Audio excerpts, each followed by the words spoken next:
Jika selalu satu kali trade risikonya 2% teman-teman. Ya, misalkan ada suatu kondisi yang memaksa Anda sehari entry berkali-kali. Ya, bisa nggak terjadi modal drop 20%? Sorry, anggap aja 12% dalam sehari. Ceritanya Anda scalper. Bisa nggak teman-teman? Cuman dengan rule ini aja bisa nggak modal drop 12% dalam sehari? Saya butuh respon. Bisa, Kak. Bisa. Iya, Betul ya bisa. teman-teman? Bisa ya. Kalau Anda scalper, modal Anda drop dalam sehari 20% bisa. Bisa. Sangat bisa. Ya teman-teman. Nah, jadi selain risk management, Anda harus juga punya yang namanya rules untuk memanage resiko.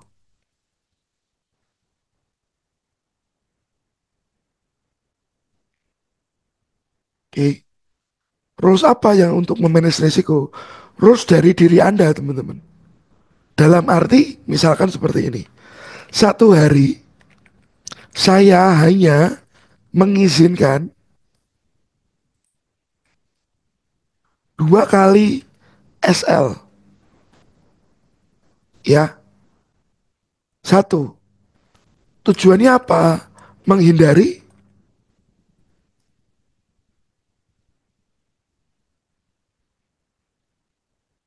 modal turun terlalu besar. Ini bisa Anda tambahin, teman-teman. Oke, ini bisa Anda tambahin. Karena begini, harapan saya, Anda kan nggak cuma trading dengan $1.000 saja. Kalau bisa suatu waktu Anda bisa trading dengan 10.000 US dollar. Bahkan Anda bisa trading dengan uang 100.000 US dollar. Iya teman-teman. Kalau sampai 12% drop dalam sehari dan modal Anda 10.000 US dollar, kira-kira mental Anda kena nggak teman-teman?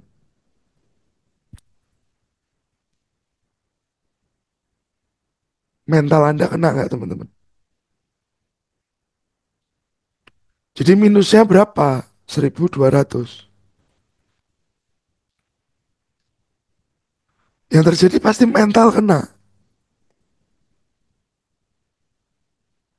Atau jadi takut entry. Oke. Ini perlu kita lakukan. Ya teman-teman.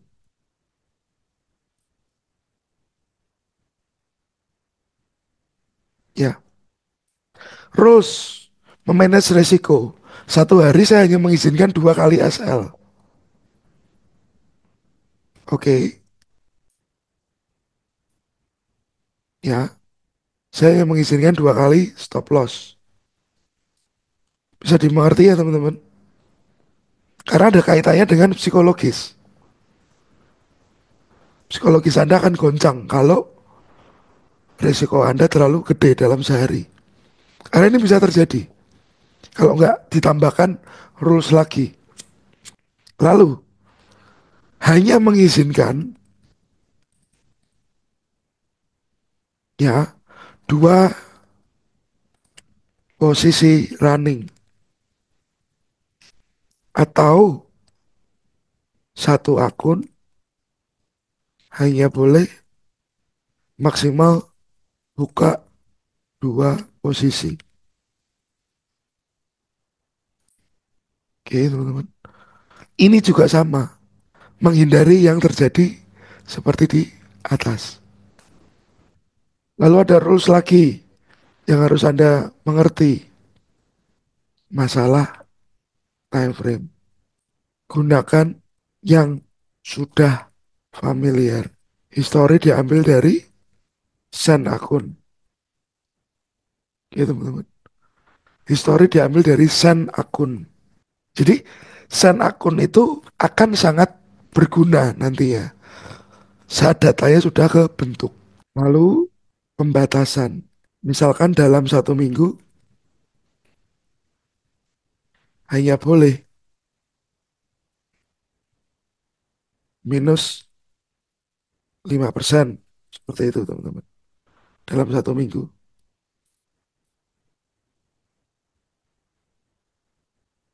Dalam 1 minggu hanya boleh minus 5%. Jadi saat menyentuh 5% ambang batas ini tadi, Anda stop trade-nya. Ini bisa dijadikan nomor 2 sebenarnya, sorry. Yang nomor satunya ini tadi, yang di atas tadi ya. Hampir mirip yang di atas. Dalam 1 hari, hanya boleh minus misalkan 2%. Seminggunya 5%. Bulanannya Anda juga bisa pikirkan.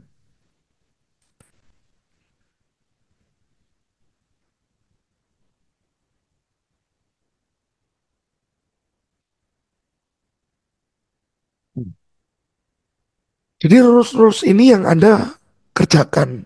Rules-rules ini yang Anda pakai, teman-teman. Tujuannya apa? Karena saat Anda memanage uang 1.000 dan uang 10.000, pasti beda caranya. Ya, uang 1.000 nggak mungkin Anda samakan dengan uang 10.000. Apalagi uang 100.000. Dan ini resikonya bisa saja berbeda. Dalam arti kalau masih 1.000,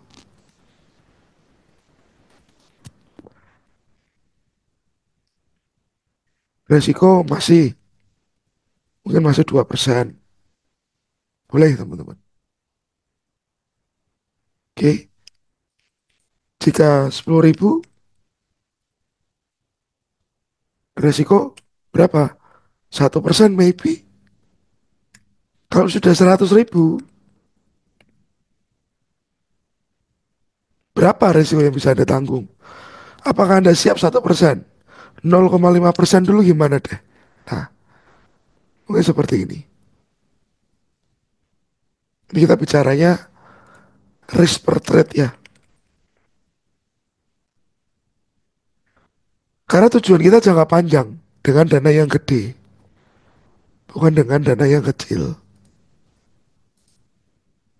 Lalu gimana sih cara untuk ngembangin dana dengan cepat? Besok kita bahas di next pertemuan. Oke, materi ini bisa dimengerti dulu nggak teman-teman? Hari ini kita bicara awang-awang dulu. Ya, kita bicara awang-awang dulu. Kalau misalnya risknya itu menyesuaikan, misalnya ini ada loss, terus kehilangan modalnya sampai ini udah modalnya tinggal sedikit, lalu Mhm. kita ubah risknya ke dari 2% ke 0,5% gitu, tidak masalah ya sampai nanti mungkin akunnya udah balik lagi modalnya agak banyak, lalu naikin risknya lagi gitu ya. Kalau saya jangan mas. Misalkan nih, kita punya 100% modal. Oke. Dan modal itu minus 70%. Sisa sisa 70% lah ya. Masih 70%. Oke. Risikonya jangan diturunin, Mas. Karena apa? Recovery-nya lama.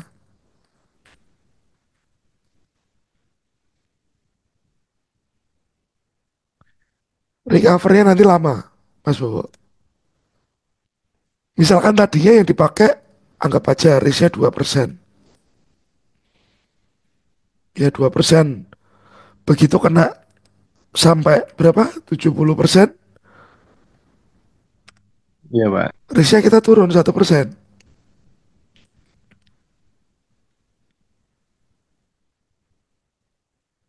Sebaiknya jangan, karena recovery-nya akan lambat banget. Jadi kalau saya bilang risk adalah presentase dari modal awal. Risk adalah presentase dari modal awal, Mas. Jadi waktu di tengah jalan jangan dirubah. Takutnya yaitu tadi recovery-nya kita makin lama. Yang harusnya risikonya 2% jadi cuma 1%. Ini kan kita jadi 2 kali kerja, Mas. Iya, Pak. Bisa dimengerti, Mas Bowo ya?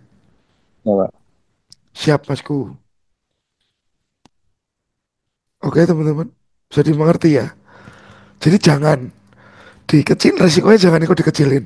Tetap di angka modal awal. Biar apa? Biar recovery ya kita enak.